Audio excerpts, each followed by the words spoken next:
মুসা নবী কদম উঠাইলে তুর পাহাড়ে যায়, আর আমার নবী যখন কদম উঠায়, আমার নবী কদম উঠানোর সাথে সাথে আরশ মহল্লায় চলে যায়। 1,24,000 বলো আর 2,24,000 বলো, সকল নবী এবং রাসূল মিলে যা, আমার নবীজি একা ইতা।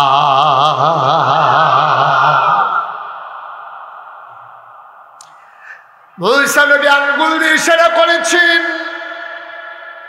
নীল নদীর ভিতরে 12টা রাস্তা বের হয়ে গেল। মুসা নবী কদম উঠিয়েছেন, চলে গেলেন তিনি তুর পাহাড়ে। আমার নবীর স্পেশাল নিয়ামত আল্লাহ কি দিলেন? মুসা নবীর ইশারায় নদীর ভিতরে রাস্তা হয়, আর আমার নবী যখন আকাশের দিকে ইশারা করে, আকাশের চাঁদ 2 টুকরা হয়ে যায়। বলো সুবহানাল্লাহ।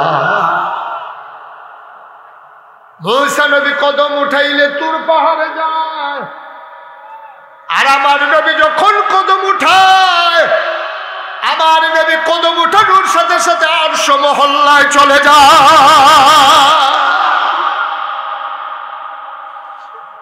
মুসলমান মন দিয়ে শোনো, এই নবীজি 1,500 বছর আগে যখন দুনিয়াতে আসলেন, দ্বীনের দাওয়াত যখন দিতে শুরু করলেন, মানুষগুলো হয়ে গেল 2 ভাগ।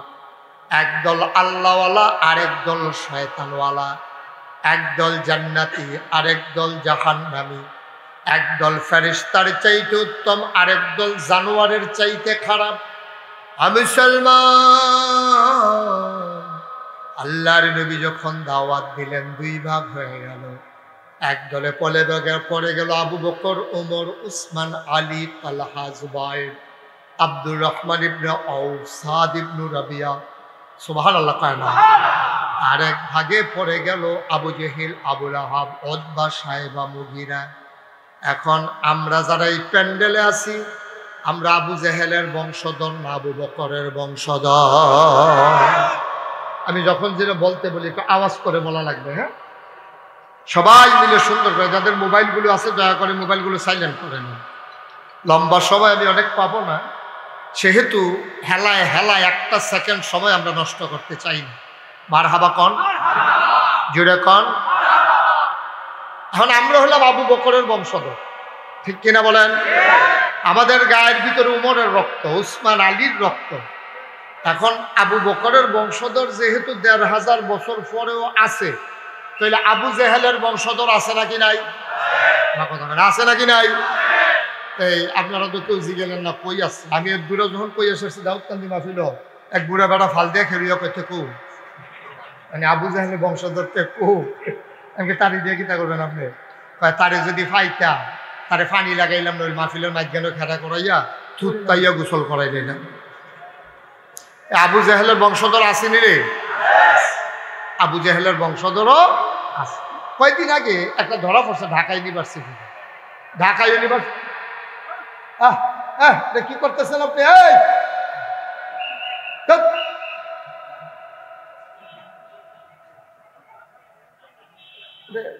এত জোরে কথা কয় তো কাছে আমিন কম।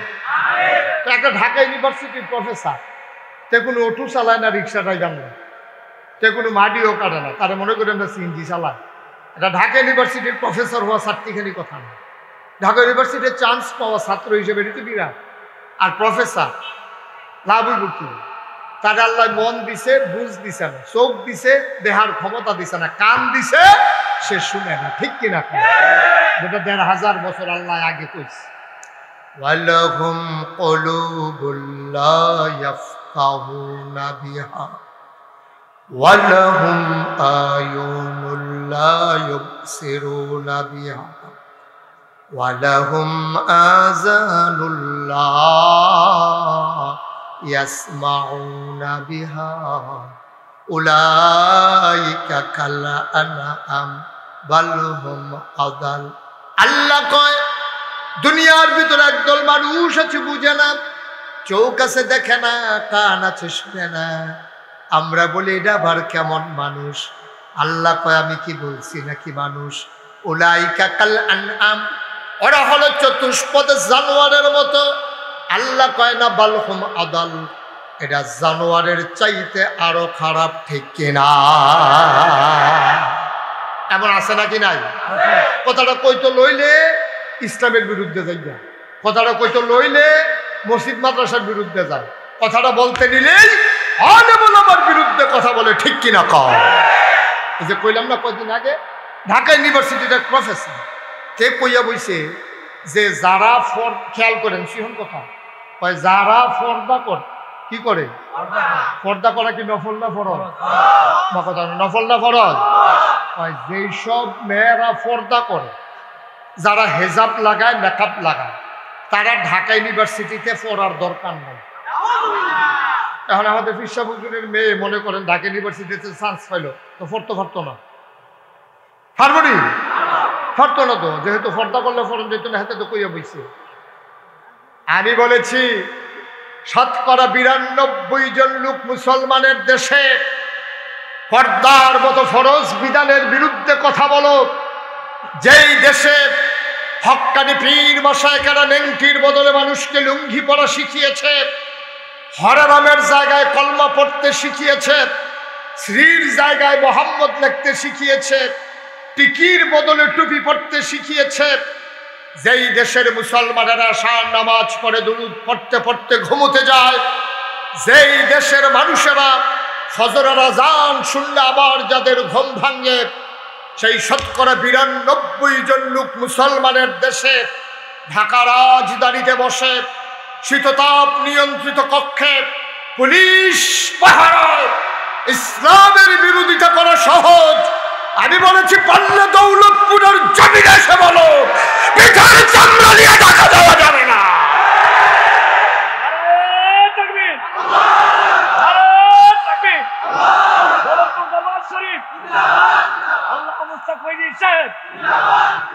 সবাই পড়ে না আমিন। এখন পর্দা থাকবে নাকি থাকবে না? ওরা হলো আবু জেহেলের বংশধর। উলাইকা কাল আনআম বাল হুম আদাল, এটা জানোয়ারের চাইতে আরো নিকৃষ্ট, ঠিক কিনা বলো? এই জানোয়ারের দল আমার নবীরে শান্তি দেয় নাই। 3.5 বছর আমার নবীরে জেলখানায় রেখেছে। আমার নবীরে জেলখানার ভিতরে আইন করেছে, বাংলাদেশে এখন আইন আছে, আপনি যদি আত্মীয় স্বজন টাকা দেন, ওই জেলখানার মানুষটা ইচ্ছে করলে বাইরে থেকে জিনিসপত্র কিনা নিয়া সে ব্যবহার করতে পারবে। কিন্তু তৎকালীন দারুন নাদওয়ায় আবু জেহেল আবুল আহাব সিদ্ধান্ত নিয়েছিল, মোহাম্মদকে যেই জেলখানায় দেওয়া হয়েছে, কোনো মানুষ মোহাম্মদের কাছে কোনো মালসামানও বিক্রি করতে পারবে না। নাউজুবিল্লাহ বলবেন না? সেদিন নবীর সাথে যারা ছিল তারা খাবারের বদলে গাছের পাতা খেয়েছে, ছাগলের লাদার মতো তাদের পায়খানা হয়ে গেছে। নাউজুবিল্লাহ বলবেন না? এই মুসলমানদের উপরে অত্যাচার করেছে। এই নবীজি যখন 1500 বছর আগে দীর্ঘ 13 বছর মক্কায় দ্বীনের দাওয়াত দিলেন, কয় বছর? কথা বলে না, কয় বছর? 13টা বছর মক্কায় দ্বীনের দাওয়াত দিছে, কিন্তু তারপরেও নবী থাকতে পারলেন না মক্কায়। কারণ তারা আকলকে তো কাজে লাগাইতে পারে নাই, তারা নবীরে চিনে নাই। আবু বকর চিনছে, আবু জেহেল চিনে নাই, এ আমির হামজা চিনছে, আবুল আহাব চিনে নাই। তারা নবীরে ওই আকল দিলে লাভ হইব কি? এত মহামূল্যবান আকল এটা তো কাজে লাগাইতে পারছে না। আপনাদের কাছে জিজ্ঞেস করি, আকলের দাম কম না বেশি? কথা করার অনেক, শুধু বেশি না অনেক বেশি? আকলের যে কত দাম, আপনি যে বিডির ফুটের আহল না এবিডিরে জিগাইয়া দেখবেন এবিডি বড়বড়ায় গাঞ্জা দিব। এবিডিরে যদি জিগান গো তোমার ফুটের যে আহল নাই কিরকম লাগে, এবিডি দেখবেন কতক্ষণ ধুম ধরে থেকে চোয়ের পানি সাইডে দিয়া কইব যে হুজুর না হইলে ভালো আছে, এই ব্যাপ কলো অনের চাইতে না হইলে ভালো আছে, ঠিক কিনা কম? আকলের অনেক দাম। ছোট্ট করে কুদ্দুর কথা কই, আমার বাসা হইল কুমিল্লা রানীর বাজার। কখনো রানীর বাজার হয়তো তো সবসময় শহরে থাকি না, বেশিরভাগ নাগাইশেই থাকি। শহরে আমার একটা বাসা আছে রানীর বাজার। আমি যখন শহরে থাকি তখন আমি নামাজ পড়ি রানীর বাজার। তো রানীর বাজারের রাস্তার দুই পাশে মসজিদের সামনে কিছু ভিক্ষুক আছে।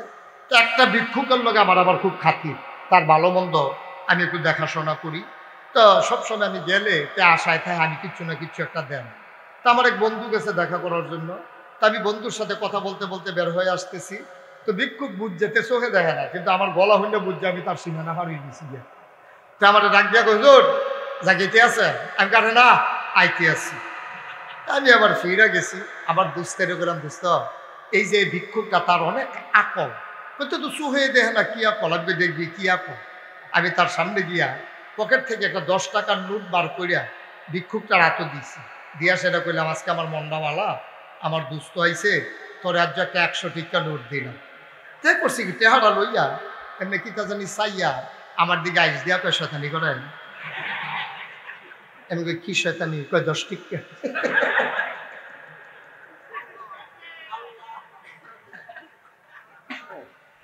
আমার চোখে পানি চলে আসছে।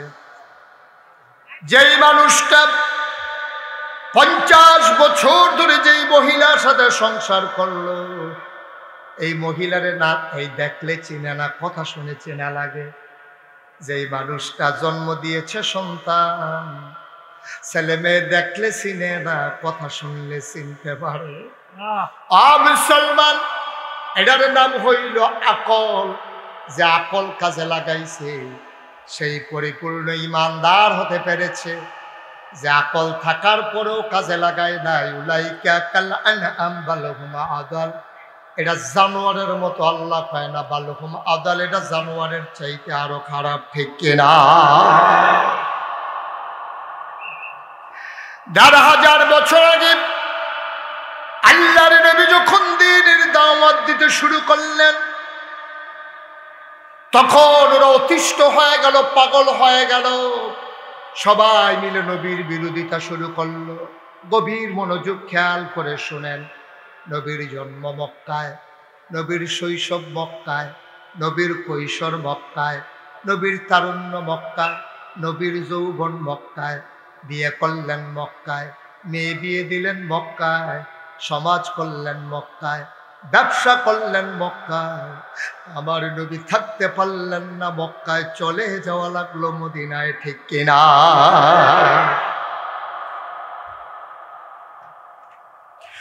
মুসলমান, মন দিয়ে শুনো রে ভাই, আল্লাহর নবী মদিনায় চলে যাওয়া লাগলো। উত্তম চরিত্রের অধিকারী নবী মরুভূমির মাঝ দিয়ে যখন তিনি হাঁটতেন, অবাক বিস্ময়ে মানুষগুলো তাকিয়ে দেখতেন। ভয়ে মানুষ রোদে যায় না, মাথা ফেটে যাবে, মগজ টকবক করে ফুটতে থাকবে, এত প্রচন্ড গরম। মনে হয় ধানটা দিলে ক্ষয় হয়ে যাবে, চালটা দিলে বুড়ি হয়ে যাবে। এই নবী মরুভূমির উপর দিয়ে হেঁটে যায়, রোদের কোনো পরোয়া নাই। সবাই তাকায়া দেখতো, আমার নবী দুপুর বেলা হেঁটে যায় আর মাথার উপরে একটা মেঘমালা ছায়া হয়ে হয়ে পেছনে পেছনে যায়। মুসলমান, নবী পাথরের উপর দিয়ে হাঁটতেন, পায়ের নিচে পাথর পড়লো, তিনি ব্যথা পেতেন না। সাহাবারা চিন্তায় পড়ে গেলেন, এবড়ো থেবড়ো পাথর, কোনা বের হওয়া পাথর, আমার নবী কেমন করে হাঁটে। তারা পরীক্ষা করার জন্য নবীর পেছনে পেছনে দৌড়াইতেন। নবী যেই পাথরের উপরে পা ফেলতেন, ওরা পাথর হাতে নিয়ে দেখতো দুজাহানের বাদশা নবীর ইজ্জতে সম্মানে ওই মরুভূমির পাথর তুলার মতো নরম হয়ে যেত।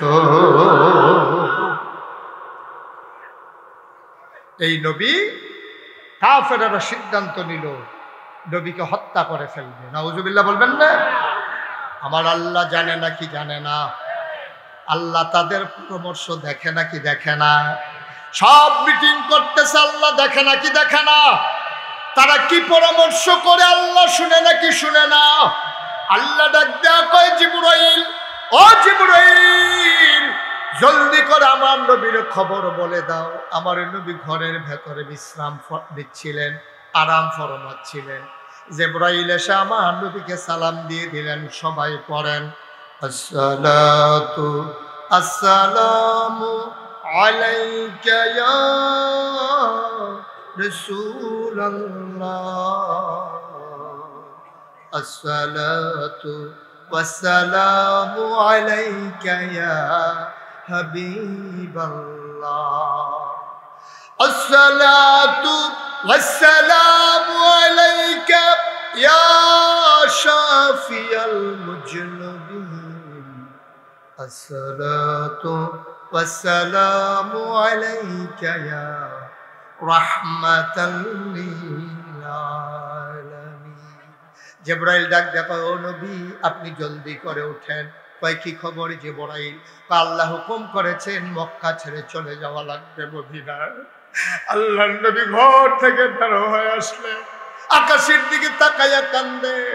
আকাশের লোকে আমার নবী কথা কয়, আকাশ রে, ও আকাশ, আমারে বিদায় দিয়ে দে রে আকাশ, আমি আর মক্কায় থাকবো না।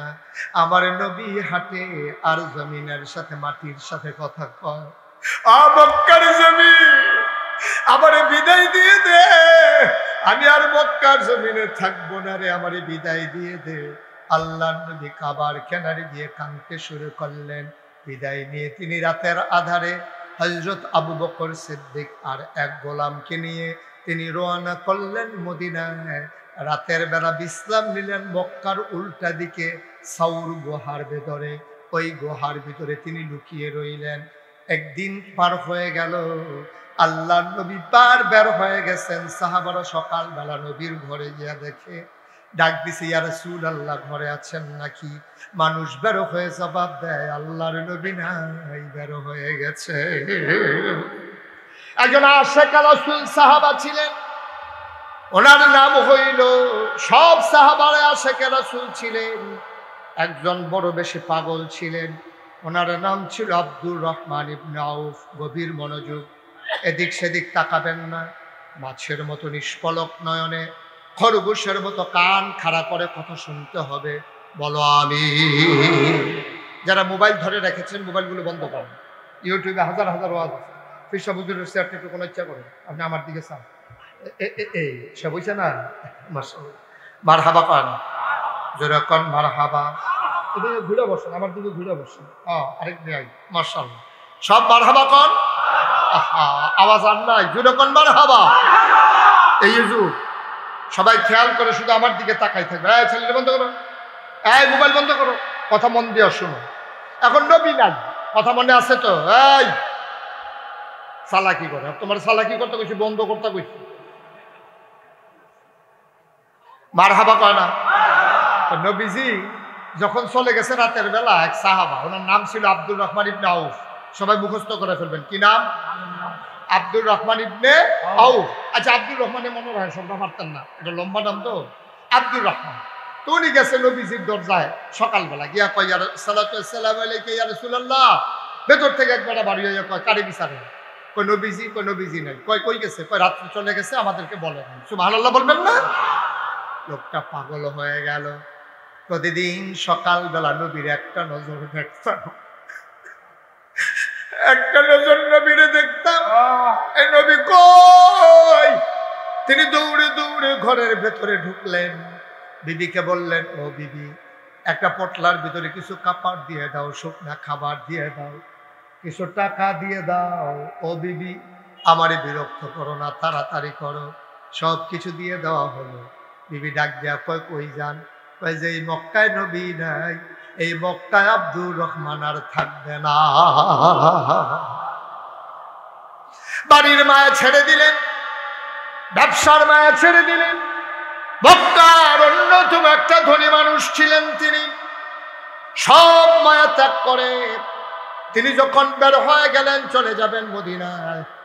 মক্কার কাফেরারা সীমান্ত চৌকি বসিয়েছে, কোন মুসলমান যেন মক্কা ছেড়ে মদিনায় যেতে না পারে। ওই যুবকেরা বসে আছে আমাদের বিজিবি ক্যাম্পের মতো, জায়গায় জায়গায় মহল্লায় মহল্লায় ক্যাম্প। আব্দুর রহমান ইবনে আউফ যখন বের হতে চাইলেন, মক্কার যুবক ছেলেরা ডাক দেয়া কয়, কই যান? উনি মিথ্যা বলেন নাই, উনি সত্য বলে ফেললেন, যেই মক্কায় নবী নাই আমি থাকবো না, আমি চলে যাব মদিনায়। কয়, ভাই আপনি মদিনায় যাবেন, আমাদের তো আপত্তি নাই, কিন্তু আবু জাহেলের নির্দেশ হলো আমরা যারে পাই তারে যেন আটকে দারুন নাদুয়ায় নিয়ে যাই। দারুন নাদুয়ায় নিয়ে যাওয়া হলো। আবু জাহেল ডাক দেয়া, আব্দুর রহমান, তুমি সমাজের গণ্যমান্য একটা ব্যক্তি, তুমি ব্যবসা করো, টাকা পয়সা কামাই করো, সজ্জন মানুষ, ভালো মানুষ, ভদ্র মানুষ, তুমি সুন্দর মানুষ। আব্দুর রহমান ইবনে আউফ একটা পাঞ্জাবি একবার গায়ে দিলে আবার দ্বিতীয়বার ধোয়ার আগে গায়ে দিতেন না, বলেন সুবহানাল্লাহ। তিনি এত দামি পারফিউম ব্যবহার করতেন, এত দামি আতর তিনি ব্যবহার করতেন, দূর দিয়ে হেঁটে গেলে মানুষ বুঝতো আব্দুর রহমান ভাই হেঁটে যায়। আবু জাহেল ডাক দিয়ে, আপনি কি মদিনায় চলে যাবেন? হ্যাঁ ভাই, আমি মদিনায় চলে যেতে চাই, আমার বাড়ি ঘর জায়গা জমি সব তোমরা ভোগ করো, আমারে যেতে দাও। তাই যাবেন, আপত্তি নাই। আপনার গায়ের পাঞ্জাবিটা কার টাকায় কিনা? মক্কার টাকায় না মদিনার টাকায়? কয়টা তো মক্কার টাকায় কিনা। কয় মক্কার টাকার পাঞ্জাবি গায়ে দিয়ে তো মদিনায় যাওয়া যাবে না, খুলেন পাঞ্জাবি। উনি পাঞ্জাবি খুলে ফেললেন, কয় বডি চেক করো, দেখো টাকা পয়সা আছে নাকি। পটলার ভিতরে টাকা ছিল, টাকাগুলো রেখে দেওয়া হলো। আবু জেহেল ডাক দিয়া কয়, আব্দুর রহমান, পরনের লুঙ্গিটা কোন টাকায় কেনা? কয় লুঙ্গিটাও তো মক্কার টাকায় কেনা। কয় মদিনা যাবেন, আপত্তি নাই, মক্কার টাকায় কেনা লুঙ্গি পরে মদিনায় চলে যাওয়া যাবে না। তিনি বুঝলেন তাকে চরম ভাবে অপমানিত করা হবে। তিনি কাঁদতে কাঁদতে মাথা নিচু করে ঘরে চলে গেলেন। তিনি ঘুমাইতে যান, ঘুমাইতে পারেন না, খাইতে চায়, খাইতে পারে না। মনে হয় গলার ভিতরে একটা কাঁটার মতো আটকে আছে। মাঝরাত সবাই ঘুমিয়ে পড়েছে, পাখিগুলো আপন নিরে ঘুমায়, গরুগুলো গোয়াল ঘরে, কুকুরগুলো নিরাপদ আশ্রয়ে, বেওয়ারিশ কুকুরগুলো নিরাপদ আশ্রয়ে ঘুমিয়ে পড়েছে। প্রিয়তম স্বামী প্রিয়তমা স্ত্রীকে নিয়ে ঘুমায়, ছোট্ট শিশু মায়ের বুকে বুক রেখে ঘুমায়, কেউ যাক না নাই। আব্দুর রহমান আস্তে করে উঠলেন। তিনি উঠার পরে আস্তে করে তিনি হাঁটা শুরু করলেন। তিনি দেখলেন যুবকেরা সব ঘুমিয়ে পড়েছে। তিনি সীমান্ত ক্রস করলেন, বর্ডার ক্রস করলেন। তিনি লুকিয়ে রইলেন একটা গুহার ভিতরে।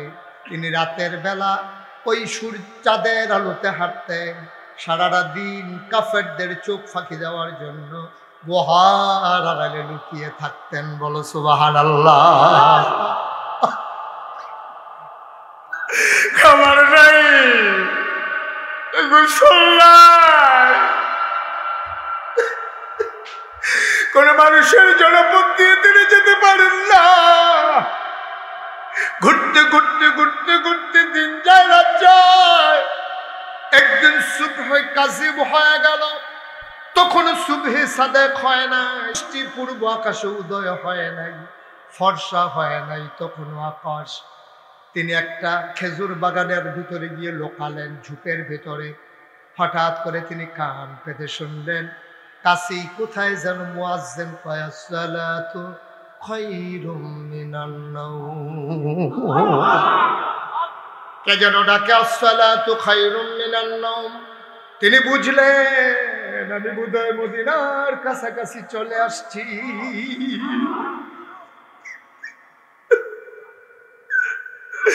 আনন্দে তিনি আটখানা দৌড় দিয়ে ঠান্ডা পানি দিয়ে উযু করে তিনি গিয়ে মসজিদের ভিতরে ঢুকলেন। আমার নবী ইমাম মুয়াজ্জিন ইকামত দিয়ে দিলেন, সবাই নামাজে দাঁড়িয়ে গেল। আব্দুর রহমান ইবনে আউফ এক কোণা দিয়ে দাঁড়িয়ে গেলেন। নামাজ শেষ হয়ে গেল। আল্লাহর নবীর একটা অভ্যাস ছিল, নামাজ শেষ করে তিনি উল্টা ফিরে বসতেন, মুসল্লিদের দিকে ঘুরে বসতেন, সবার খোঁজ খবর নিতেন, কোনো বিপদ আপদ আছে নাকি। নবী উঠে দাঁড়ালেন, সবাইকে ডাক দিলেন, তোমাদের কোনো সমস্যা আছে নাকি? সবাই বলে না, আমাদের কোনো সমস্যা নাই। হঠাৎ করে নবীর নজর চলে গেল ওই কোনায়।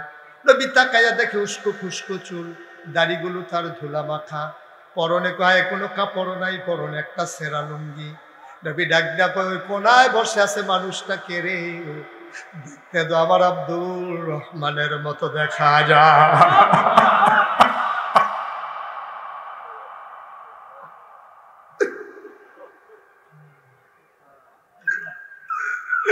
ওই গলায় কে বসে আছে? চুলগুলো তার উস্কু খুস্কু, দাড়িগুলো তার ধুলা মাখা, চোখগুলো তার গর্তের ভেতরে, বুকের পাঁজর গুলা পর্যন্ত গোনা যায়, পেট আর পিঠ একসাথে লেগে আছে। আল্লাহ নবী কয় দাঁড়াও। কয় আমার আব্দুর রহমানের মতো কে এটা? আব্দুর রহমান ডাক দেয়া কয়, ইয়া রাসূলুল্লাহ, এটা আপনার আব্দুর রহমানের মতো না, এটাই আপনার আব্দুর রহমান। আরে তুই এত সুন্দর মানুষ ছিলি, কোনদিন একটা পাঞ্জাবি এক দোয়ায় দুইবার গায়ে দাস নাই, এত দাবি আতর ব্যবহার করেছ, মক্কায় কোনদিন তোমার দরজা থেকে কোনো মানুষ ফেরত যায় নাই। এই তোমার অবস্থা, এমন অবস্থা কে করলো? ও আব্দুর রহমান, আয় আয় আয়, তাড়াতাড়ি আমার কাছে আয়। সাহাবারা রাস্তা করে দিলেন। আব্দুর রহমান মৃদু পায়ে মাথা নিচু করে হাঁটতে হাঁটতে আমার নবীর সামনে চলে গেলেন। আল্লাহর নবী দুটি হাত ছড়িয়ে দিলেন। আব্দুর রহমান লাফ দিয়া নবীর বুকের ভেতরে পড়ে গেছে। নবী তারে শক্ত করে ধরেছেন। নবীর চোখের পানি দিয়ে আব্দুর রহমানের পিঠ ভিজে যায়, আব্দুর রহমানের চোখের পানি দিয়া নবীর বুক ভিজে যায়। আব্দুর রহমান নবীকে ছাড়ে না। কবে থেকে নবীর জান্নাতি গন্ধ পাই না, আমি কবে থেকে নবীর জড়াইয়া ধরতে পারি না, আমি কবে থেকে নবীর জান্নাতি গন্ধ পাই না। আব্দুর রহমান নবীর বুকের ভিতরে নাক ঘষতেছে, নবীর গায়ের জান্নাতি গন্ধ নিতেছেন। আল্লাহর নবীও ছাড়ে না, আব্দুর রহমানও ছাড়ে না। আবার আব্দুর রহমান ফোফাইয়া ফোফাইয়া কান্দে আর কন, নবী গো, ও নবী, কোনোদিন মক্কার মানুষকে একটা গালি দেই নাই, কোনোদিন ধমক দেই নাই, কোনোদিন খালি হাতে ফিরাই দেই নাই গো নবী। ও নবী, কোনোদিন কারোর সাথে ঝগড়া করি নাই, কারো জমিন দখল দেই নাই, হাওলাতের টাকা ঘুরাই নাই। আমি কি এত খারাপ মানুষ? ও নবী, আমি কি এত খারাপ মানুষ?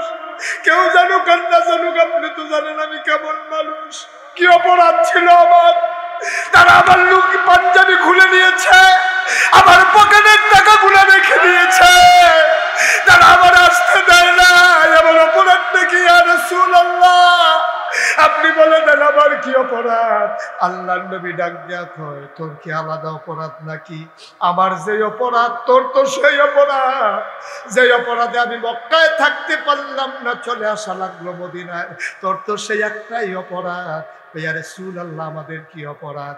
আমাদের অপরাধ হইল ওয়ামা নাকামু মিনহুম ইল্লা আইয়ুমিনু বিল্লাহিল আজিজিল হামিদ।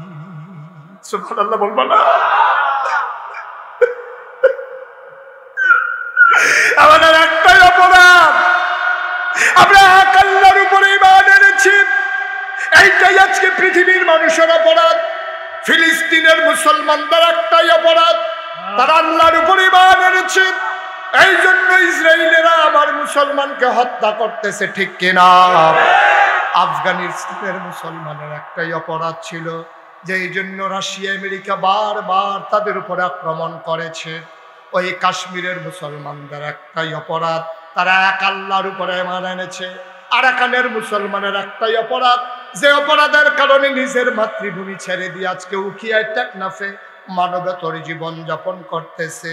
এই অপরাধ আমাদের সবার, আমরা এক আল্লাহর উপরে ঈমান এনেছি, ঠিক কিনা? এই অপরাধের কারণে আমরা বিশ্বাস করি মামলা হবে, হামলা হবে, জাল জুলুম নির্যাতন হবে। ওই এক আল্লাহর উপরে ঈমান আনার কারণে যদি জীবন দেওয়া লাগে, আমরা প্রয়োজনে জীবন দেব, ঈমান দেব না। রাজি আছো কিনা? হাত তুলে দেখা।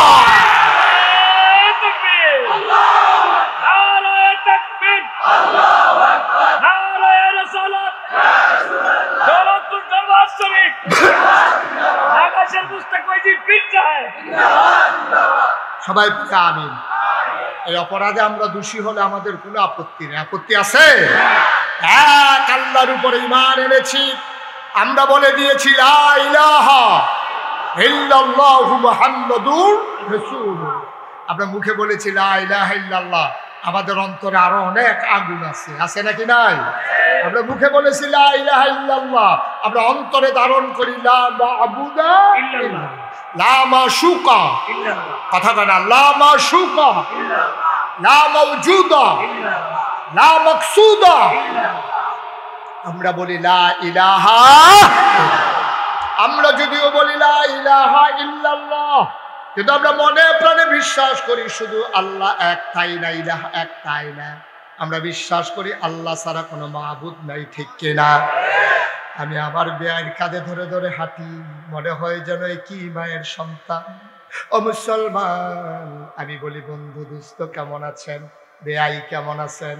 আর আল্লাহকে বলে দে আল্লাহ, চলতে গেলে কাঁধে ধরে মানুষের হাঁটা লাগে, কিন্তু আপনি বিশ্বাস রাখেন এটা হলো সমাজের চলা, কিন্তু একমাত্র বন্ধু লা মাশুকা ইল্লাল্লাহ, ঠিক কিনা?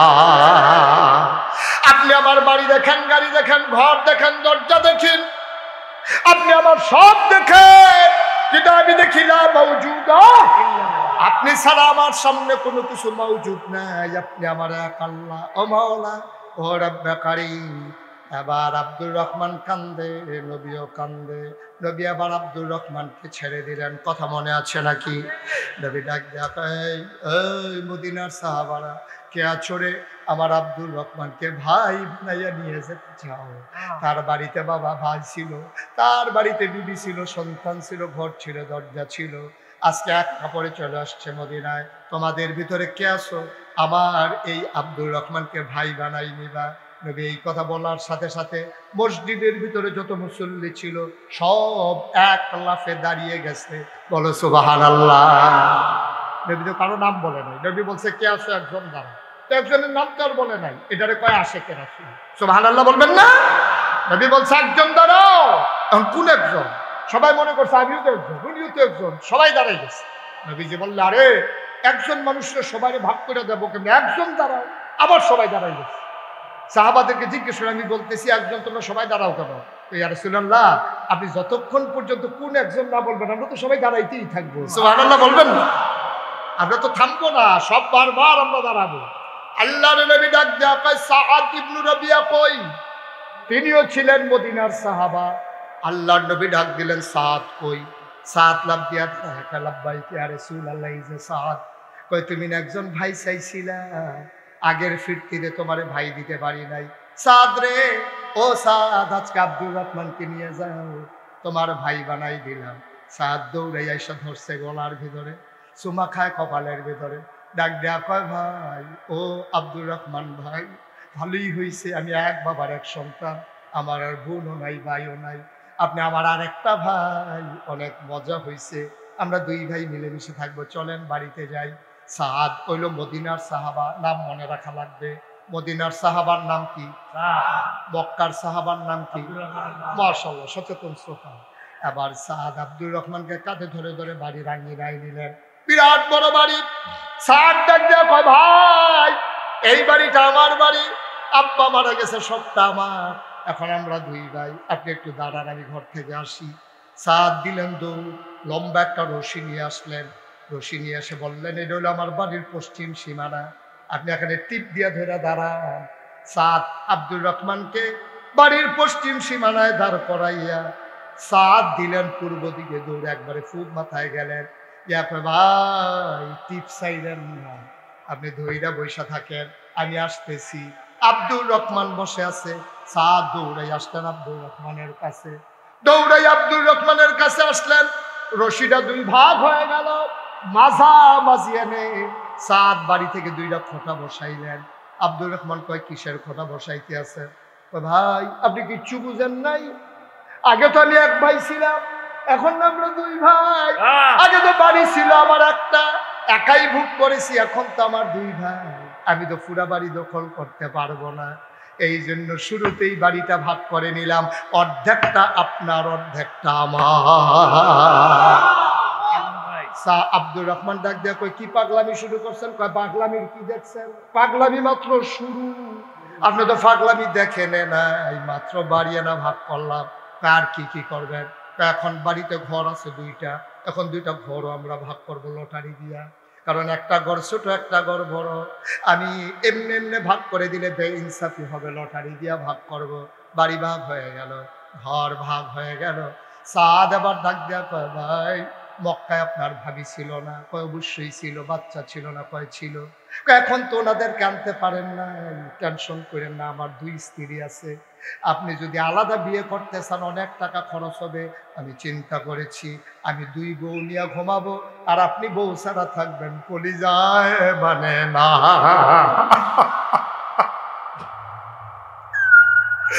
আপনি থাকবেন একা একা আর আমি 2 জন বিবি নিয়ে থাকবো। কলিজায় মানে না। আমি চিন্তা করেছি আপনাকে বিয়ে করাইতে গেলে নাকের ফুল, কানের দুল, গলার মালা, হাতের মালা, বেনারসি কাঁথা, মেকআপ বক্স, কত কিছু লাগবে। কিন্তু আমার বউকে যদি আমি তালাক দিয়ে দেই কম পয়সায় আপনার কাছে উঠাই দিতে পারবো। চিন্তা করেছি একজন তালাক দিয়ে দেব। আব্দুর রহমান কয় পাগলামি কইরেন না। কয় পাগলামি আমারে বাধা দিয়ে রাখতে পারবেন না, আপনি আমার ভাই, আপনি আমার ভাই, আপনি আমার ভাই, আমার নবী ভাই দিছে, আমি আমার ভাই পাইছি। দৌড়াইয়া ঘরে ঢুকলেন, 2 বিবিকে একসাথে করলেন, ডাক দেয়া কয় বিবিরা, ও বিবিরা, আল্লাহ রসুল আমার একটা ভাই দিছে। ভাই পাইলেন কই? আপনারা এক ভাই। কয় নবীজি আমার একটা ভাই দিছে, ভাইয়ের ওই ঘরে বসাই আসছি। কত এখন আমাদেরকে কি বলতে চান? আমার 2 বিবি, আমার ভাইয়ের বিবি নাই। আমি নিয়ত করেছি আমার একজন বিবিকে আমি তালাক দিয়ে দেব। এখন ছোট বউ কইতে আছে ঠিকই আছে, 2 বউয়ের কি দরকার, একজন তালাক দিয়ে আলাম। আমি তো সব কাম পারি। কারণ বেরিয়ে ছোট বেরিয়ে মনে করছে তালাক দিলে তো বট্টরে দিব, আমারে কোনো দিত না। সাত চোখের পানি ছাইরা দিয়া কয়, ও বিবি তুমি বোধহয় কোরআনের ওই আয়াতটা পড়ো নাই, লান তানালুল বিররা হাত্তা তুনফিকু মিম্মা তুহিব্বুন। যেটারে বেশি মায়া করে এটারে বিলে আল্লাহর রাস্তায় কুরবানি দেওয়ার লাগে, না হইলে দিলে কুরবানি হয় না। শুধু বউ তোমার তো মায়া করি বেশি, তালাক দেওয়া লাগবে তুমি শুধু রে। সুবহানাল্লাহ। তালাক দেওয়া হয়ে গেল। সাদ ইবনে রবিয়া 2 জন সাক্ষী ডেকে এনে বিয়ে বন্ধনে আবদ্ধ হয়ে গেলেন। এবার সাদ ইবনে রবিয়া কয় ভাই একটু বসেন, কাজ আগাই ফেলছি, আর একটা জিনিস ভাগের বাকি। কয় কি ভাগের বাকি? আব্বা মারা যাওয়ার সময় আমার 1 ফোঁটা টাকা দিছিল, দরকার লাগে নাই, খরচও করি নাই। এখন এই টাকাটা আমি একা একা রাখলে বেইনসাফি হবে, 2 ভাই একসাথে খুলে ভাগ করে নেব। আব্দুর রহমান খপ করে হাতটাতে ধরলেন। ভাই আর পাগলামি করতে দেওয়া হবে না, আপনি টাকা দেওয়া লাগবে না, আমার একটু বাজারটা দেখাই দেন। মক্কায় থাকতে নবীজি আমার ব্যাপারে দোয়া করছে, আমি নাকি ব্যবসায় ভালো। আসলে আমি ব্যবসায় ভালো, আমি মাটি ধরলে সোনা হয়ে যায়। আপনি টাকা দেওয়া লাগবে না, বাজারটা দেখাই দেন। সাদ ইবনে রবিয়া বাজারে নিয়ে গেলেন। আব্দুর রহমান কম টাকায় মাল কিনলেন, আবার বেশি টাকায় মাল বিক্রি করলেন। কয়েকদিনের ভিতরে তিনি সেরা ধনী হয়ে গেলেন। আল্লাহ নবী ইন্তেকাল করে ফেললেন। মক্কায় মদিনায় দুর্ভিক্ষ দেখা দিল। মা আয়েশা, আমাদের আম্মা আয়েশা ডাক দিয়া কয়, আমার ছেলে আব্দুর রহমানকে খবর দাও। আব্দুর রহমান, আসসালামু আলাইকুম আম্মা, আপনি নাকি আমারে খবর দিছিলেন? হ বাবা, মক্কায় তো দুর্ভিক্ষ, তোমার ব্যাপারে নবী একটা দোয়া করছিল, আমি নিজের কানে শুনছি। আম্মা গো, ও আম্মা কি দোয়া করছে? নবী দোয়া করছে আমার আব্দুর রহমান জান্নাতে যাইব, তবে তার তো সম্পদ বেশি, হিসাব দিতে দিতে একটু দেরি হইব, এই কথা আমারে কইছে। আব্দুর রহমান চিল্লান দিয়া কয়, আম্মা এতদিনে কি এই কথা কন? এতদিনে কেন এই কথা কন? আমি জান্নাতে যাইতে দেরি হবে, আমার আগে অন্য মানুষ চলে যাবে। যেই নবীর জন্য মক্কা ছেড়ে খালি গায়ে মদিনায় গেলাম, আমি কি ধনী হইতে চাইছিলাম নাকি? আমার টাকা লাগবে না, আপনি কেন এতদিন এই কথা বললেন না? আমার টাকা আমি আগুন দিয়ে পুড়িয়ে ফেলবো, আমার মাল সামানা নদীতে ফেলে দেবো। আম্মা আপনি কেন এতদিন এই কথা বললেন না? আমি দেরিতে যাবো, আমার কলিজায় মানবে না। কয় বাবা বাড়িতে যাও, একটু চিন্তা করে দেখো। আব্দুর রহমান বাড়িতে গেছে, খাইতে যায় খাইতে পারে না, ঘুমাইতে যায় ঘুমাইতে পারে না, হাউ মাউ করে কান্দে। এমন সময় খবর আসলো, যাও যাও যাও। এমন সময় এক লোক আইসা কয়, আব্দুর রহমান, ওই বিদেশ থেকে আপনার জন্য 700 ওট বোঝাই মাল এসেছে। 700 উট বোঝাই মাল মদিনায় ঢুকছে, সবগুলো আপনার। আব্দুর রহমান ডাক দিয়া কয়, সব মসজিদে নবীর কাছে নিয়ে দাঁড় করাও, নবীর রওজার কাছে লাইন ধরে দাঁড় করাও। নবীর রওজা থেকে জান্নাতুল বাকির দিকে লম্বা 700 লাইন পড়ে গেল। মদিনায় আগুন জ্বলে না, বাচ্চারা খাবার পায় না, হাউমাউ চিৎকার চেঁচামেচি শুরু হয়ে গেল। আম্মা জান পর্দার ফাঁক দিয়া তাকায়া দেখে 700 উট বুঝাই মাল দাঁড়িয়ে আছে। আম্মা জান আয়েশা কয়, এগুলা কার? আব্দুর রহমানের। আব্দুর রহমানের বাড়িতে এখানে, এগুলো এখানে আনছো কেন? উনি আসতেছে বলছে এখানে আনার জন্য। আব্দুর রহমান দৌড়াই আসছে, আয়েশা কয়, আম্মা আপনি বাধা দিয়েন না, আমি বলছি এখানে আনার জন্য। আম্মা গো, আপনি না বললেন নবী বলছে আমার জান্নাতে যাইতে দেরি হবে। আমি চিন্তা করে দেখলাম দেরিতে জান্নাতে গেলে আমার কলজায় মানবে না গো আম্মা, এই জন্য 700 ওট বোঝাই মাল আপনার হুজরার সামনে এনেছি। পৃথিবী সাক্ষী থাকুক, আমার আল্লাহ সাক্ষী থাকুক, এই 700 ওট বোঝাই মাল আমি আপনার হাতে উঠাই দিলাম, আপনি আপনার মন মতো খরচ করে। তবে আম্মা আমার একটা দাবি আছে, হাসরের দিনে, ওই কিয়ামতের দিনে হাসরের ময়দানে আমি যখন উঠবো, হিসাব নিকাশ যখন শুরু হয়ে যাবে, আম্মা নবীর সাথে যদি আপনার দেখা হয়, আপনি একটু কানে কানে আমার নবীরে বইলেন আমি বড় ডরাইছি। আপনি একটু নবীরে কানে কানে বইলেন আমি আব্দুর রহমান বড় ভয় পাইছি, দেরিতে জান্নাতে যাবো, এটা সহ্য হয় না গো আম্মা। আমি 700 ওট বোঝাই মাল দিলাম, আল্লাহর রাস্তায় আপনি নবীরে কানে কানে বইলেন, আব্দুর রহমান বড় ভয় পাইছে, আপনি অন্তত আব্দুর রহমানের ব্যাপারে একটু আগে আগে সুপারিশ করে দেন। আম্মা এটা আপনি কইলেন, আম্মা আমি বাঁচবো না গো আম্মা, আপনি বলেন বলবেন কিনা? আমি খাইতে চাই খাইতে পারি না, ঘুমাইতে যাই ঘুমাইতে পারি না। দৌলতপুরের আল্লাহর ওলির মাহফিলে উপস্থিত আমার কলিজার টুকরারা, আমার মুরব্বী বাবারা, পর্দার আমার মায়েরা গো, আব্দুর রহমান জান্নাতে যাবে, শুধু একটু দেরি হবে, এইটা আব্দুর রহমানের সহ্য হয় নাই রে ভাই। আমরা জান্নাতে যাব কি যাব না এটার কোনো গ্যারান্টি নাই, এরপরে আমাদের কোনো পেরেশানি নাই। আল্লাহর ওলির মাহফিলে চলো সবাই মিলে আজকে জান্নাতের একটা ব্যবস্থা করে যাই। এই আল্লাহর ওলির মাহফিলে আমরা প্রাণ ভরে এই হাজারো জনতার সামনে আল্লাহর ওলির এই মাহফিলে হাজির হয়ে গেছেন। আল মরহুম হুজুররা রুহানি হালাতে দোয়া করতেছেন, একটা লোক লাভ দিয়া দাঁড়াও, হুজুর দোয়া করে দেয় কবর যেন জান্নাত হয়ে যায়। কি করব? জায়গা দিয়া, জমিন দিয়া, জমানো টাকা দিয়া, হুজুর সব ছেড়ে দেব, তারপরেও জান্নাত চাই। একটা লোক চাই, লাভ দিয়া দাঁড়াও, হুজুর দোয়া করে দেয় আগামী বছর মাহফিলে ইনশাআল্লাহ, মাহফিলের এই আল্লাহর ওলিদের খাবারের জন্য আমি একটা গরু দিয়ে দেব ইনশাআল্লাহ। আছেন একজন, একটা গরু দেবেন, পারবেন? আছেন? আমার আদরের ভাগিনা শরীফ, আমার আদরের ভাগিনা পর্তুগালে থাকে, আদরের শরীফ নিয়ত করেছে, তার আব্বাকে বলেছে মামাকে বইলেন, মামাকে বইলেন আগামী বছর মাহফিলে ইনশাআল্লাহ আমি একটা বড় দেখে, যেমন তেমন না, যেন সবচেয়ে বড় গরুটা আমার হয়। হুজুর মামাকে বলেন আমি ইনশাআল্লাহ বড় একটা গরু দিয়ে দেব, বলো মারহাবা। সবাই করা আমিন। কবুল করো, মঞ্জুর করো, মনের আশা পূরণ করে দাও, দানের হাদিয়া সোনার মদিনায় পৌঁছে দাও। এই বছর একটা গরু দিয়েছে, সামনের বছর বড় দেখে একটা গরু দেবে। আবার নিয়ত করেছে মসজিদের অজুখানা যখন হবে, অজুখানায় দিয়ে দেবে 2 লক্ষ টাকা, বলো মারহাবা। কবুল করো, মঞ্জুর করো, মনের আশা পূরণ করে দাও, দানের হাদিয়া সোনার মদিনায় পৌঁছে দাও। আল্লাহ যেন একটা নেক সন্তান দান করে, সবাই পড়ো আমিন। 2 নম্বর আরেকটা লোক দরকার, হুজুর দোয়া করে দেন আমিও ইনশাআল্লাহ একটা গরু দিয়ে দেব, কপাল খুলে যাবে, মন উজাড় করে দেব, আমার মন উজাড় করে দোয়া হয়ে যাবে। আমার বেয়াই গোলাম হাক্কানি এবছরও নিয়ত করেছে, সামনেও ইনশাআল্লাহ গোলাম হাক্কানি একটা গরু দিয়া দেবে, বলো মারহাবা। কবুল করো, মঞ্জুর করো, মনের আশা পূরণ করে দাও, দানের হাদিয়া সোনার মদিনায় পৌঁছে দাও। একটা মাহফিলে লোক দাঁড়াইব, হুজুর দোয়া করে দে, এখনই পারবো না, সময় মতো দেব, সুবিধা মতো দেব।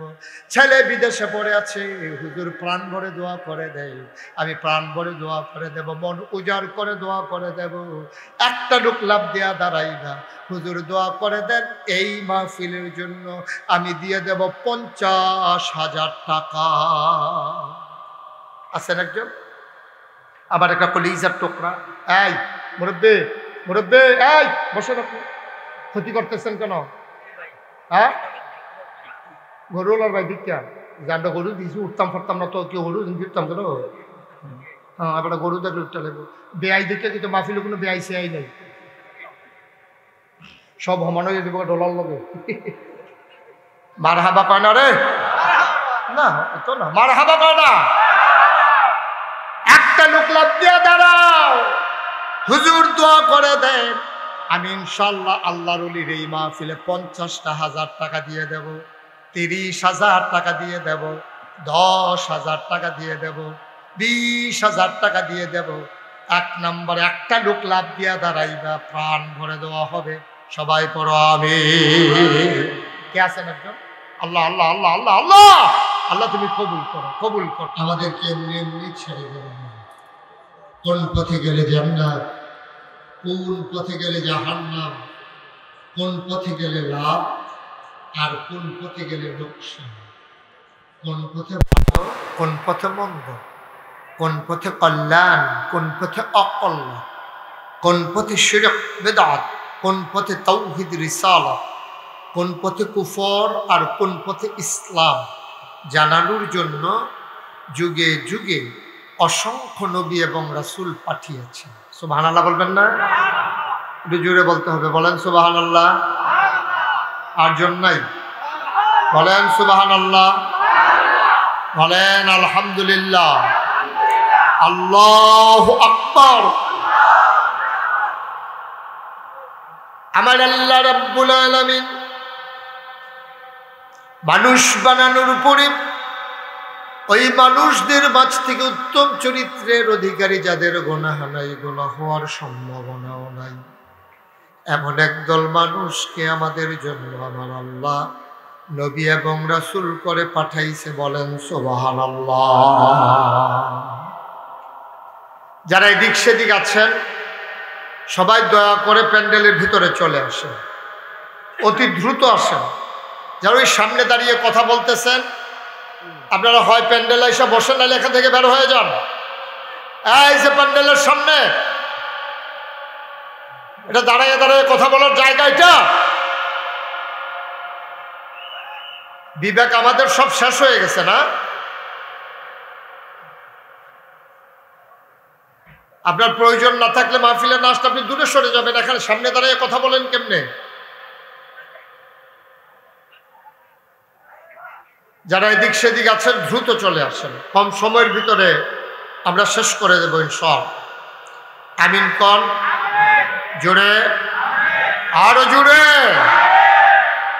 যেই কথাটুকু বলছিলাম, অসংখ্য নবী এবং রাসূল আল্লাহ পাঠিয়েছেন। এক একজন নবীকে এক একটা স্পেশাল কোয়ালিটি, এক একটা নিয়ামত, শরীয়তের ভাষায় যাকে বলে মুআজিজা, আল্লাহ দান করেছেন। সুবহানাল্লাহ বলবেন না? এমন একজন নবী নাই যাদেরকে স্পেশাল কোয়ালিটি দেন নাই। একেবারে আদম থেকে শুরু করে ঈসা নবী পর্যন্ত সবাইকে আল্লাহ নিয়ামত দান করেছেন।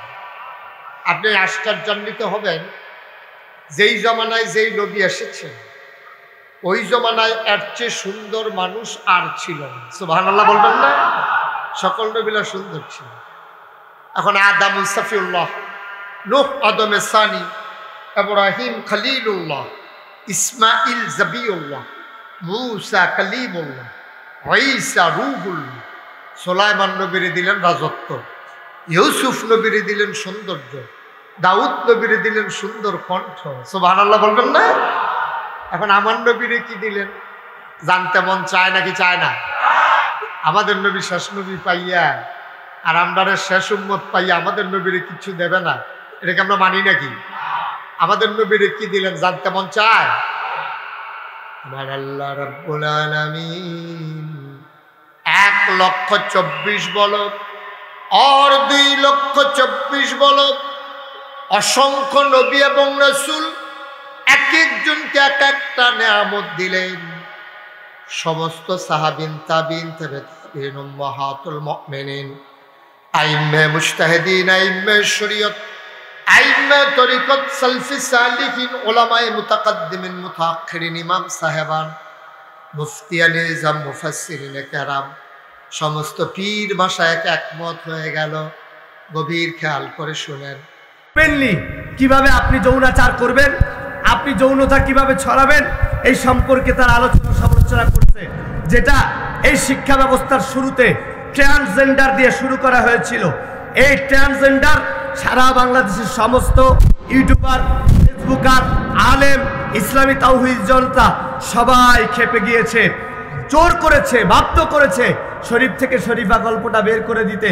কিন্তু ট্রান্সজেন্ডারের প্রমোট এখনো চলছে। কিভাবে দেখেন, তাদের একটা পতাকার নকশা আছে।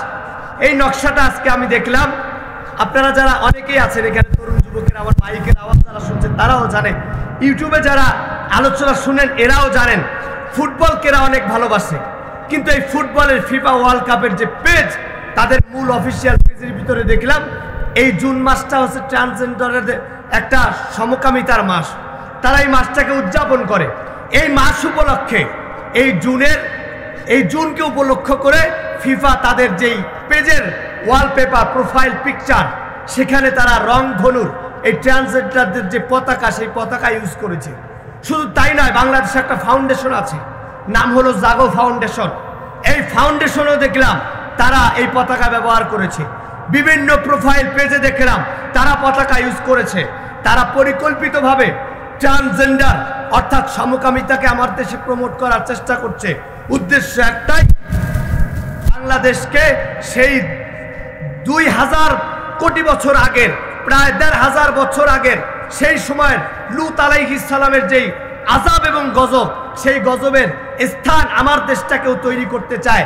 যেটা ইউরোপে আমরা দেখতে পাই ভূমিকম্প হয়, আমরা দেখতে পাই সিডর হয়, আয়লা হয়, আমার দেশে যত রকমের ঝড় ঝাপটা হোক না কেন কিছুটা কমে যায়। কারণ আমরা সমকামিতা এই দেশে অন্তত প্রশ্রয় পায় না, আর ওরা কৌশল করে সেই সমকামিতা ট্রান্সজেন্ডার শিক্ষা ওই বিভিন্ন স্কুলে গোপনে গোপনে দিয়া আমার বাচ্চাগুলোকে নষ্ট করছে, আর আমরা সেটা বুঝতেই পারতেছি। আজকে পুরো বাংলাদেশেই পরিকল্পিতভাবে, একদম পরিকল্পিতভাবে দেখেন, ধরা খাইলে ভাসুরের নাম সবাই জানি, কিন্তু কেউ বলতে রাজি।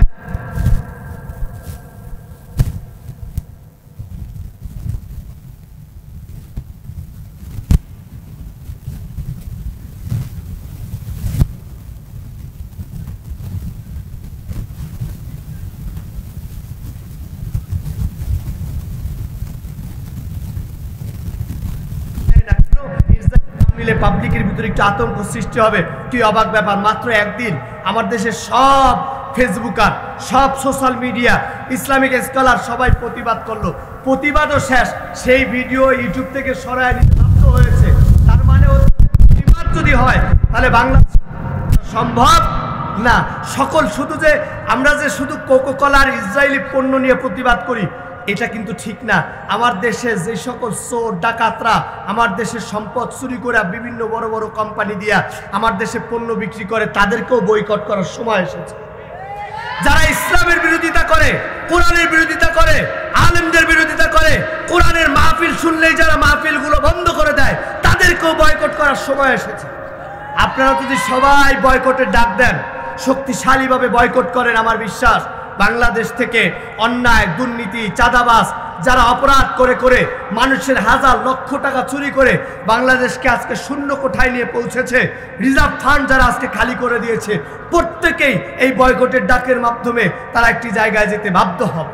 এর জন্য আল্লাহ বলছেন, আল্লাযী খলাকা, সৃষ্টি আমি করেছি। এই সৃষ্টির কাজ ছিল, আমি সৃষ্টি করেছি কেন? আল মাউত ওয়াল হায়াত, মৃত্যু দিয়েছি, জীবন দিয়েছি। দেখেন, প্রত্যেকটা কাজের, প্রত্যেকটা কর্মের পরে আমাদেরকে একটা স্টেজে চলে যেতে হয় না ভাই? দেখুন, এই জীবনের পরে যখন মানুষ মৃত্যুবরণ করে, আমি এক্সাম্পল দিতে গিয়ে বলি, আল্লামা ইবনে কাসির রহমাতুল্লাহ আলাইহির একটি কিতাব, নাম হলো আল বেদায়া ওয়াল নেহায়া। নাম কি বলেন? আল বেদায়া ওয়াল নেহায়া। এই কিতাবের ভিতরে উনি একটা হাদিস নকল করেছেন। আল্লামা ইবনে কাসির রহমাতুল্লাহ আলাইহি বলেন, এই দুনিয়া থেকে মানুষগুলো যখন অন্য দুনিয়ায় চলে যাবে, এই মানুষগুলোর যখন ইন্তেকাল হয়ে যাবে, মানুষগুলোকে যখন কবরের ভিতরে ঢোকানো হবে, ইদা উকবিরাল মাইয়াতু আতাহু মালাকানি ইয়াসআলানে, ওই কবরের মধ্যে ঢোকানোর সাথে সাথে মুনকার নেকির ফেরেশতা হাজির হয়ে যাবে। প্রশ্ন করবে কয়টা বলেন তো? একটু সবাই বলেন না কয়টা? তিনটা। এক নম্বর প্রশ্ন, মান রব্বুক, আমান দীনুক, আমান নাবিয়ুক। কোন কোন বর্ণনা এসেছে মান হাজার রাসূল, আল্লাহ রাসূলকে সামনে দাঁড় করিয়ে দিয়ে জিজ্ঞাসা করা হবে এই মানুষটাকে তোমরা চেনো কিনা।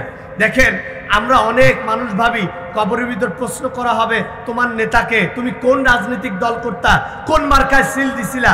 এর জন্য রাজনৈতিক নেতার জন্য মানুষ মানুষে মাইরে ফেলায়, রাজনীতি করতে গিয়ে ভাই ভাইকে চেনে না, ভোট দিতে গিয়া অন্যায় দুর্নীতিবাজদেরকে ভোট দেয়। আল্লাহ বলছেন টেনশন করো না, খালি কবরের ভিতরে আসো, এই কবরের ভিতরে প্রশ্ন হবে তিনটা। তোমার রবকে, তোমার দিন ধর্ম জীবন ব্যবস্থা ছিল কি, তুমি কোন নবীর গোলামি করেছো, কোন নবীর আদর্শের ইচ্ছা পোষণ করেছো, সেই উত্তর যদি আপনি দিতে না পারেন, আল্লাহর পয়গম্বর মুহাম্মদুর রাসূলুল্লাহ বলেছেন ফেরেশতারা ডান্ডা নিয়ে বসে আছে, খালি ঢোকেন কবরের ভিতরে, বাইরে চিরতরে ইসলামের বিরোধিতা করা শিখিয়ে দেবে। আল্লামা ইবনে কাসির বলছেন, যারা কোরআনের পক্ষের লোক, যাদেরকে কোরআনের ব্যাপারে হামলা দেওয়া হলো, মামলা দেওয়া হলো, মিথ্যা কারাগারে আটকে রাখা হলো, মিথ্যা ধর্ষণের মামলায় ফাঁসি দেওয়া হলো, এরা যখন কবরের ভিতরে যাবে, আল্লাহর পয়গম্বর মুহাম্মদুর রাসূলুল্লাহ বলছেন ওই কবরের ভিতরে মুনকার নেকির ফেরেশতা হাজির হবে ঠিকই, কিন্তু কবরের ভিতরে কোনো লাশ খুঁজে পাবে না। বলেন না সুবহানাল্লাহ। ওই কবরের ভিতর মুনকার নেকির ফেরেশতা এসে দেখবে বিশাল বড় একটা পাখি কবরের ভিতরে ঘুমায় আছে। মুনকার নেকির ফেরেশতা বলবে, পাখি তুমি কি দেখেছো ফলান ইবনে ফলান, অমকের ছেলে অমক, তাকে একটু আগে এখানে দাফন করা হয়েছে? পাখি ডাক দিয়ে বলবে, হ্যাঁ আমি তাকে দেখেছি, তাকে আমার ডানার নিচে, পাখনার নিচে শান্তির তৃপ্তির ঘুম পাড়ায় দিছি। বলেন না সুবহানাল্লাহ। একটু জিকির করেন, লা ইলাহা লা ইলাহা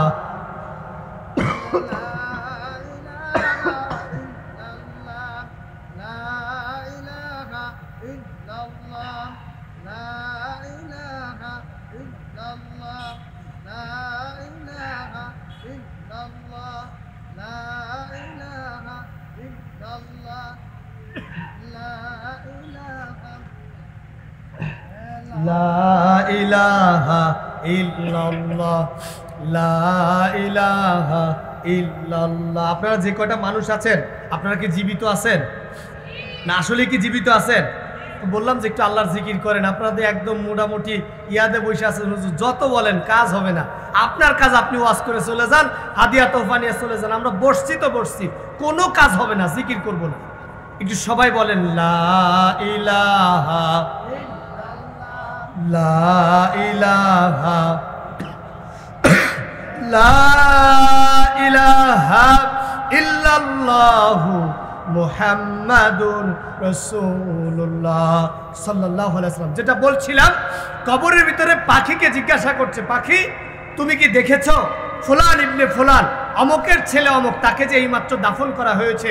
পাখি ডাক দিয়ে বলছে, আমি দেখেছি, তাকে আমার ডানার নিচে, পাখনার নিচে শান্তির তৃপ্তির ঘুম পাড়ায় দিছি। এখন মুনকার নেকির ফেরেশতা হলো এই ডিপার্টমেন্টের মন্ত্রী। কোন ডিপার্টমেন্টের মন্ত্রী? কবর ডিপার্টমেন্টের মন্ত্রী। আল্লাহর মন্ত্রী নাই? কথা বলে না। আল্লাহর মন্ত্রী নাই? আমাদের দেশ চালাইতে এতগুলো মন্ত্রী লাগে, মন্ত্রীর অভাব নাই।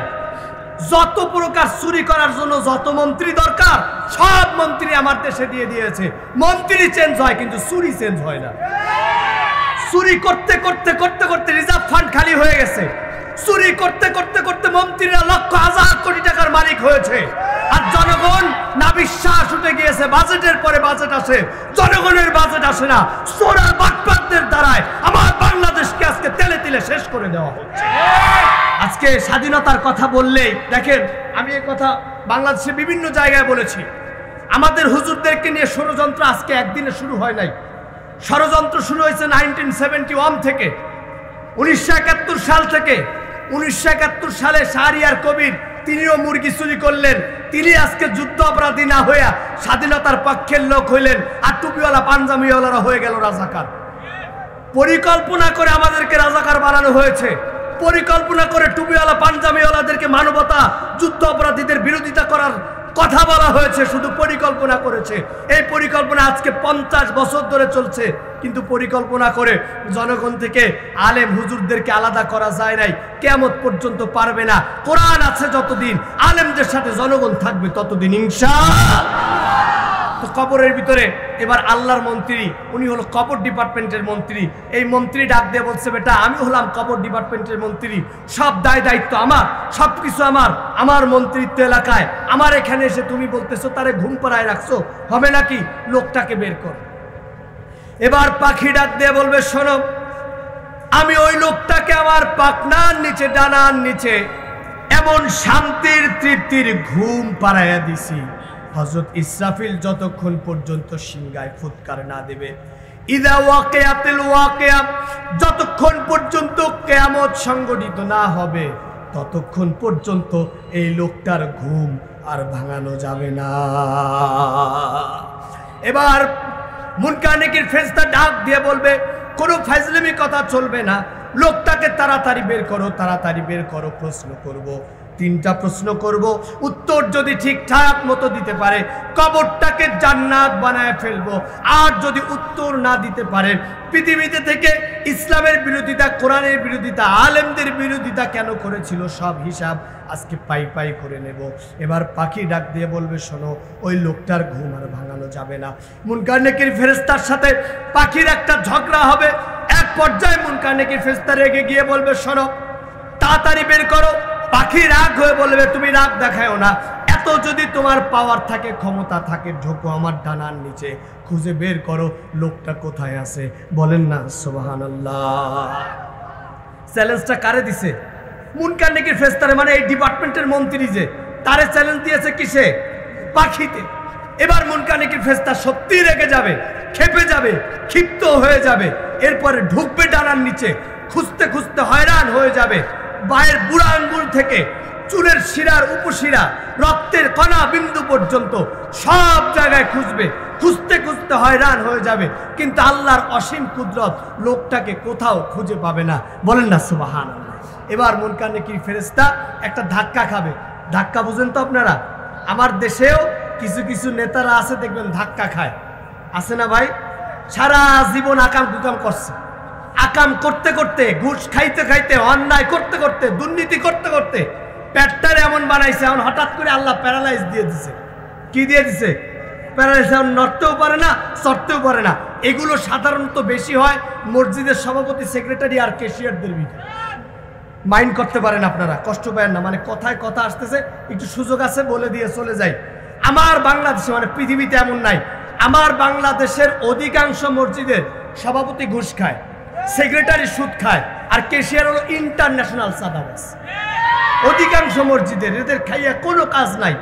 এরা হুজুরদেরকে বানাইছে পুতুল, আলেমদেরকে বানাইছে বোকা। এরা মসজিদের ভিতরে তারা দায়িত্ব পালন করে, এক ওয়াক্ত নামাজেও যায় না। ভদ্রলোক জুম্মার সময় সুন্দর একটা পাঞ্জাবি আর টুপি পরা ঠিক ইমামের পিছনে যায় নামাজ আগেই বিছিয়ে রাখে। এটা সভাপতির, এটা সেক্রেটারির, এটা ক্যাশিয়ারের, অন্য কেউই জানামাজে বসতে পারবে না। চিৎকার দিয়ে বলেন সুবহানাল্লাহ।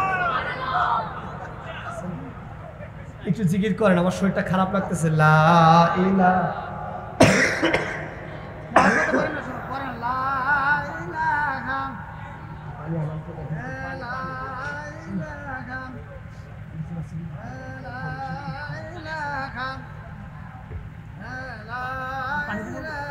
দেন ভাই, খুবই খারাপ অবস্থা।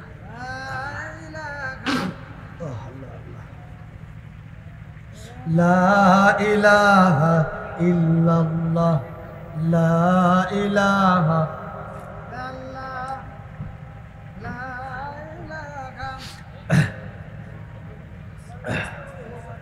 আপনারা কি কষ্ট পাচ্ছেন?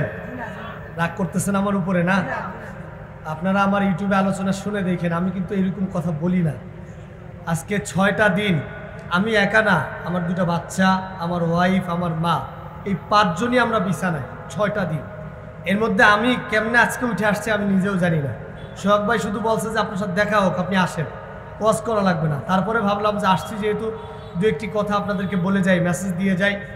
পালন করা না করা আপনাদের বিষয়, আমাদের কাজ হচ্ছে বলা, শোনা না শোনা আপনাদের ব্যাপার।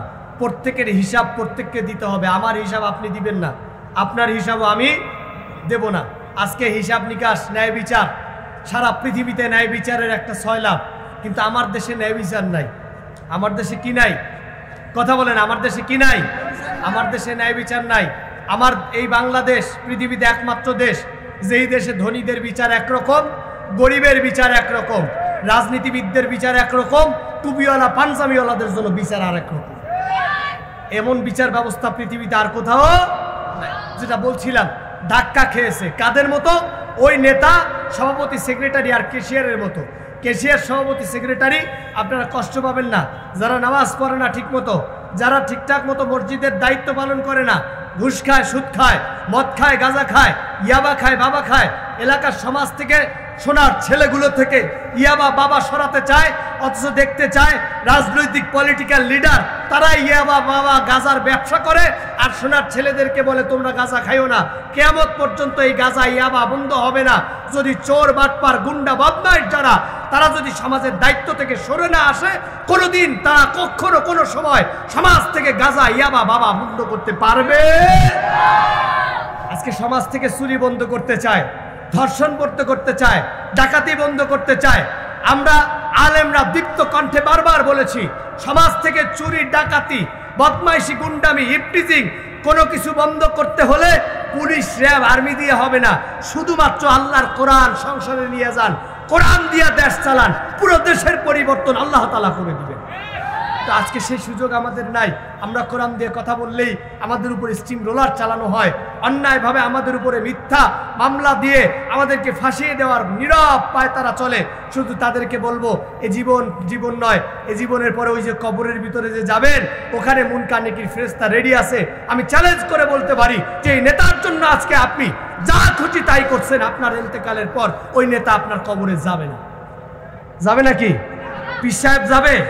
বক্তা সাহেব যাবে? আল্লাহ রাসূল বলছেন, কবর তোমার, ইদা উকবিরাল মাইয়াতু আতাহু মালাকান ইয়াসআলানে, ওই কবরের ভিতরে তুমি একা ঢুকবা। ঢোকার পরে তোমার প্রশ্নের উত্তরও তোমাকে একা দিতে হবে, অন্য কেউ দেবে। এবার মুনকার নেকির ফেরেশতা রেগে যাবে, ধাক্কা খেয়ে যখন বের হবে, পাখিকে এবার ডাক দিয়ে বলবে, কে তুমি? হু আর ইউ?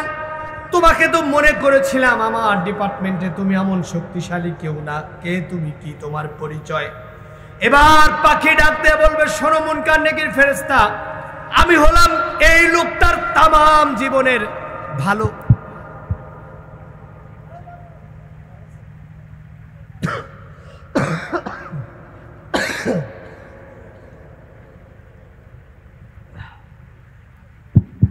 আমি হলাম এই লোকটার তামাম জীবনের ভালোবাসার কোরআন, আমি হলাম এই লোকটার তামাম জীবনের মোহাব্বতের কোরআন। একটু জোরে বলেন না সুবহানাল্লাহ। তার মানে হলো, আপনি যদি কোরআনকে বুকে আটকে রাখতে পারেন, কোরআনকে যদি ধরে রাখতে পারেন, আপনারা অনেকেই বলেন হুজুর এত চাপ আপনাদের উপরে, তারপরে কোরআন ছাড়েন না। আমরা মনে করি কোরআন ছাড়ি না একটাই কারণ, কোরআন আমাদের কবরে বাঁচাবে, কোরআন আমাদের হাসরে বাঁচাবে, কোরআন আমাদের মিজানে বাঁচাবে, কোরআন আমাদের ফুলসিরাতে বাঁচাবে। মহান রব্বে কারীম যদি চান, কোরআন আমাদের জান্নাত পৌঁছাতে পৌঁছাই দিবে।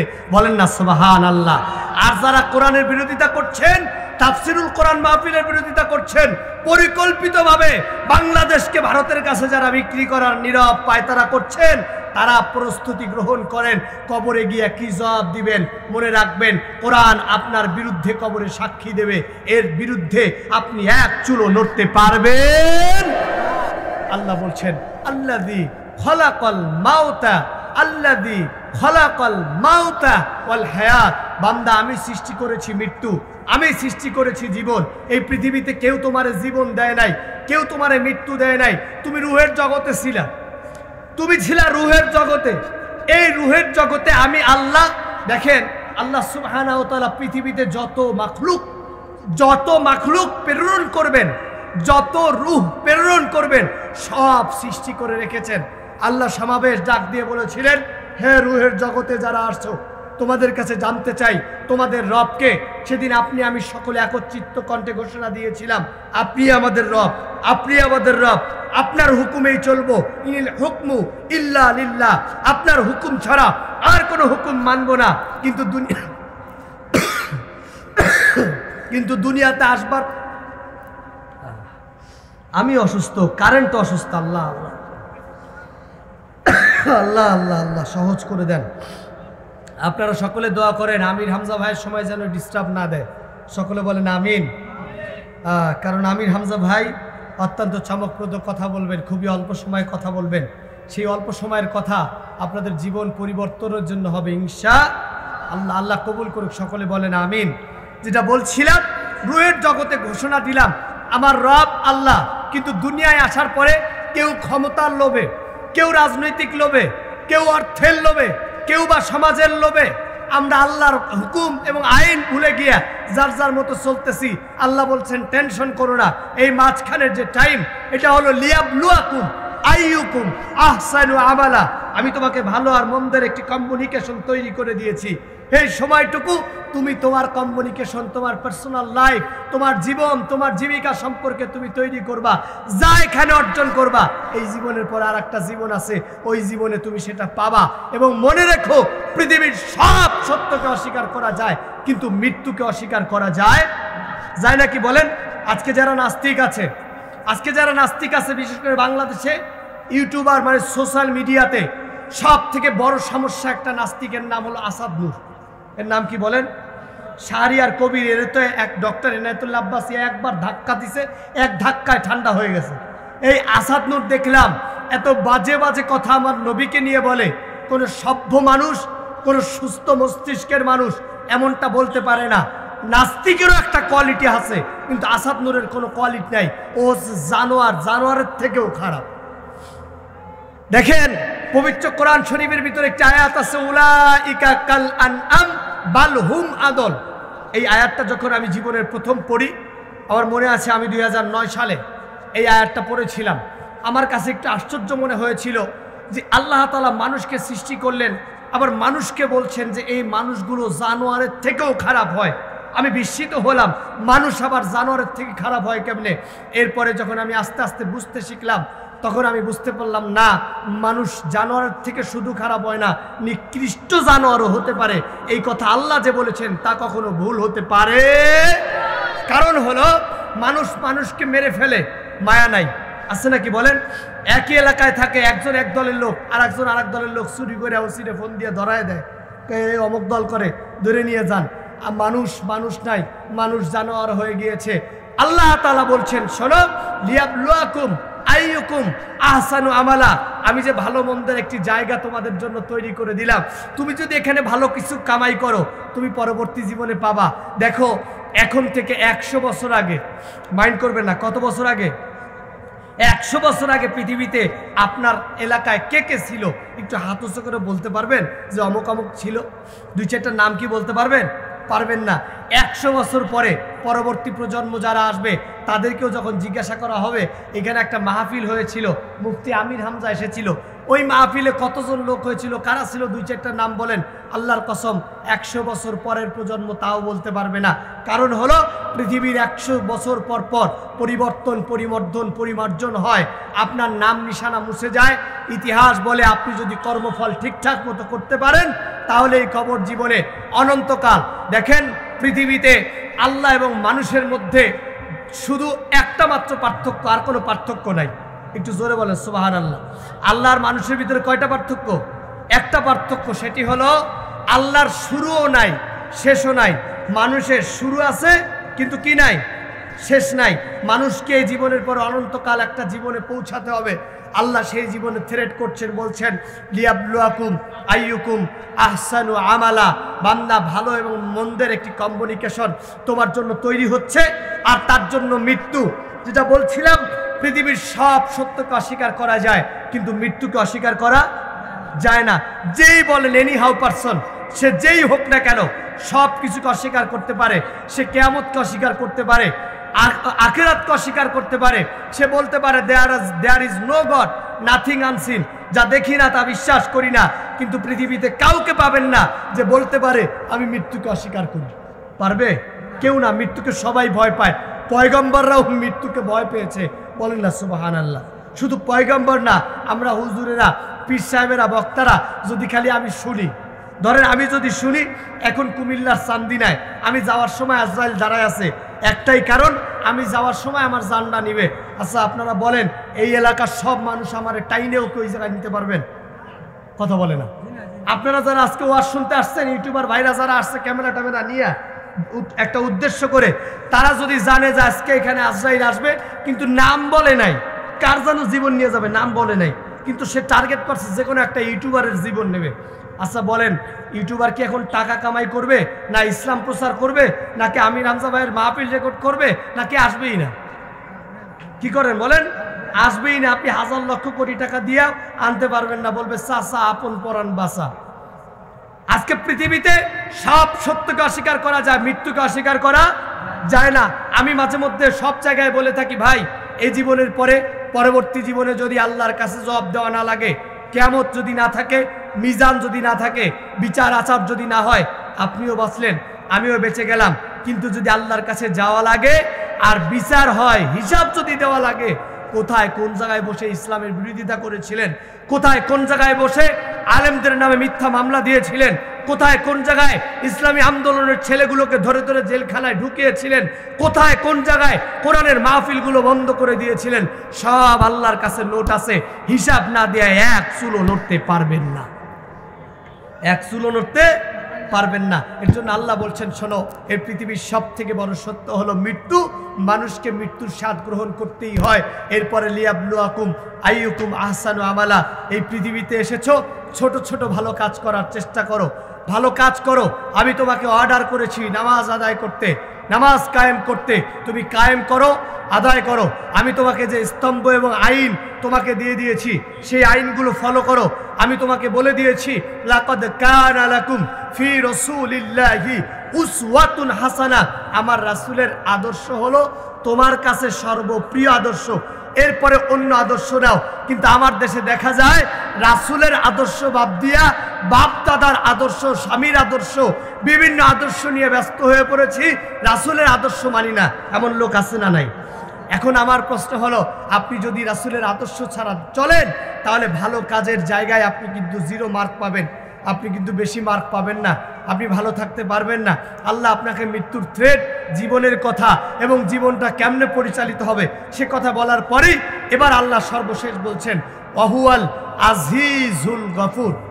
আজান হচ্ছে তো, সবাই আমরা একটু চুপ থাকি। আমি আজান শেষে